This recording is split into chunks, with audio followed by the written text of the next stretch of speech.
नमस्कार मेरे डुग्गर प्रदेश दे मेरे मित्रों, मेरे दोस्तों और डोगरी प्रेमियों। मित्रों, अज अस तुसें गी डुग्गर प्रदेश दे एक बड़े गै पावन स्थान दे उप्पर लेइयै आए दे आं और ये स्थान है देवक नगरी उधमपुर दे गढ़ी दे रैंबल खेतर दे विच स्थित बाबा सिद्ध गौरिया जी दा एक पावन और बड़ा गै पवित्र आस्था दा केंद्र, जिथे कि जेके डोगरा आर्टिस्ट प्रमोशन ग्रुप तुसें गी लेइयै आए दा है। इस स्थान दे उप्पर बाबा सिद्ध गौरिया जी दा एक बड़ा गै पावन पवित्र मंदिर और उहदे कन्नै गै मां भगवती माता रानी जी दा एक बड़ा गै पावन और एक बड़ा गै खूबसूरत स्थान जिहड़ा है वो स्थित है।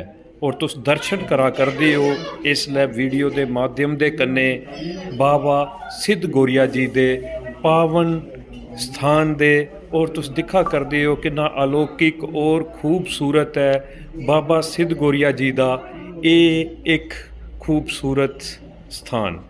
बाबा सिद्ध गौरिया जी जेड़े कि डुग्गर प्रदेश पूरे भारत वर्ष दे विच एक बड़ी वड्डी शक्ति और भगतें दे लई आस्था दा एक बड़ा वड्डा केंद्र न। और दूर दूर थमां दा भगतजन जेड़े न बाबा सिद्ध गौरिया जी दे दर्शन करने दे लई रैंबल खेतर दे विच बाबा सिद्ध गौरिया जी दे इस स्थान दे उपर आउंदे न। बड़ा गै एक खूबसूरत और अद्भुत स्थान है जिथे विराजमान बाबा सिद्ध गौरिया जी और भगतें दियां मुरादां, भगतें दियां मनोकामना पूर्ण करते हैं। जेड़े भी भगतजन इत्थे आनिए बाबा जी दे चरणे दे विच अपनी हाजरी लाते हैं, मत्था टेकिए बाबा जी कोला दा मुरादां मंगते हैं। और बड़ी एक श्रद्धा भावना दे कन्ने हर रोज़ भगतें दा बड़ा उत्साह जिहड़ा है बाबा जी दे दर्शने दे लई रैंबल खेतर दे विच स्थित बाबा सिद्ध गौरिया जी दे मंदिर और मां भगवती माता रानी जी दे इस पावन स्थल दे उपर रौंदा है। और तुस दिखो कि किन्ने खूबसूरत तरीके दे कन्ने जिहड़ा है इत्थे बाबा जी दा जिहड़ा है वो श्रृंगार किया गेदा है। और पूरे इस बाबा जी दे स्थान की जिहड़ा है वो सजाया गेदा है। बख बख रंगे दे जिहड़े न ਉਹ वस्त्र ਜਿਹੜੇ ਨੇ ਉਹ पूरे इस खेतर ਦੇ ਵਿੱਚ इस स्थान ਦੇ ਉੱਪਰ ਜਿਹੜੇ ਨੇ ਉਹਦੇ ਕੰਨੇ ਸੁਸ਼ੋਭਿਤ ਕੀਤਾ ਗਿਆ ਹੈ। पूरे इस बाबा जी दे पवित्र और पावन स्थान गी जिहड़ा कि तुस जेके डोगरा आर्टिस्ट प्रमोशन ग्रुप के माध्यम के कन्ने दिखा करते हो। तो मित्रों, जेके डोगरा आर्टिस्ट प्रमोशन ग्रुप बार बार एक बेहतरीन और पावन जिहड़े कि साढ़े आस्था दे केंद्र न ऐसे स्थाने दे उपर तुसें गी लेइयै आउंदा है और दर्शन करवांदा है तुसें गी उत्थां दी आस्था दा। तां तुस दिखा करदे हो इस परिसर दे विच, मंदिर परिसर दे विच गै जिहड़ा है एक बड़ ब्रह्मा जी दा बड़ा वड्डा जिहड़ा रुख है वो भी लगे दा है। और भगतजन इत्थे आनिए बड़ ब्रह्मा जी दे चरने दे विच भी जिहड़ा है मत्था टेकदे न और एक आस्था जागदी है, एक मने दे विच श्रद्धा जागदी है, बड़ा पवित्र भाव जिहड़ा है वो भगते दे विच हुंदा है।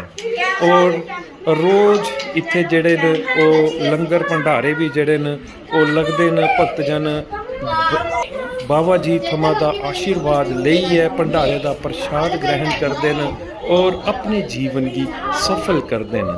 तो इस्सै कड़ी दे विच गै हून अस तुसें गी दर्शन करवाने मां भगवती माता रानी जी दी जगदी जोत ते कन्ने माता रानी जी दे अलौकिक स्वरूप दे।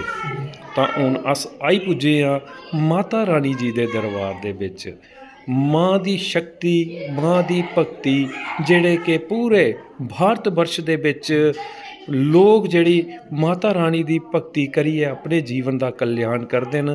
तां तुस अज दर्शन करा करदे हो रैंबल खेतर दे विच बाबा सिद्ध गौरिया जी दे कन्ने गै मां भगवती जी दे इस पावन और अलौकिक स्थान दे, जिथे कि माता रानी जी दे कई चिन्ह जिहड़े न ਉਹ ਦਿਖਣੇ ਕਿਤੇ ਲੱਭਦੇ ਨੇ ਔਰ ਦਰਸ਼ਨ ਕਰੀਏ ਲੋਕ ਅਭਿਭੂਤ ਹੋਈ ਜਾਂਦੇ ਨੇ ਮਾਤਾ ਰਾਣੀ ਜੀ ਦੇ ਇਨੇ ਅਲੌਕਿਕ ਚਿੰਨ੍ਹੇ ਗੀ ਔਰ ਅਦਭੁਤ ਦਰਸ਼ਨ ਖੂਬਸੂਰਤ ਹੈ ਪੂਰੇ ਦਾ ਪੂਰਾ। ਇਹ ਮਾਂ ਭਗਵਤੀ ਔਰ ਬਾਬਾ ਸਿੱਧ ਗੋਰੀਆ ਜੀ ਦਾ ਇਹ ਪਾਵਨ ਸਥਾਨ ਜਿਹੜਾ ਕਿ ਤੁਸ JK Dogra artist promotion group ਦੇ ਮਾਧਿਅਮ ਦੇ ਕੰਨੇ ਦਿਖਾ ਕਰਦੇ ਹੋ।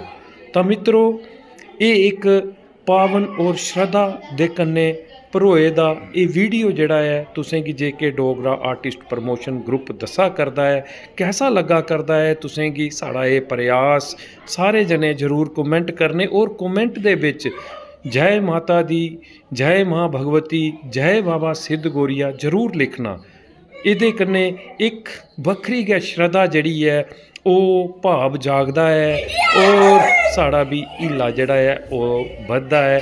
ਤਾਂ ਮਿੱਤਰੋ ਹੁਣ ਇਸ ਵੀਡੀਓ ਦੇ ਵਿੱਚ ਇੱਕ ਬਿਹਤਰੀਨ ਸ਼ਰਧਾ ਦੇ ਕੰਨੇ ਗਏ ਮੱਥਾ ਟੇਕਨੇ ਆ ਸਾਰਿਆਂ ਦੇ ਜੀਵਨ ਦੇ ਲਈ कल्याण जड़ा है माँ भगवती बाबा सिद्ध गोरिया जी को लगा मंगने और लैने इजाज़त अपने सारे डोगरी प्रेमियों के कोला दा। इन्हें अखरें दे कन्ने गए जय हिंद जय डुग्गर जय माँ बोली डोगरी जय माँ बोली डोगरी।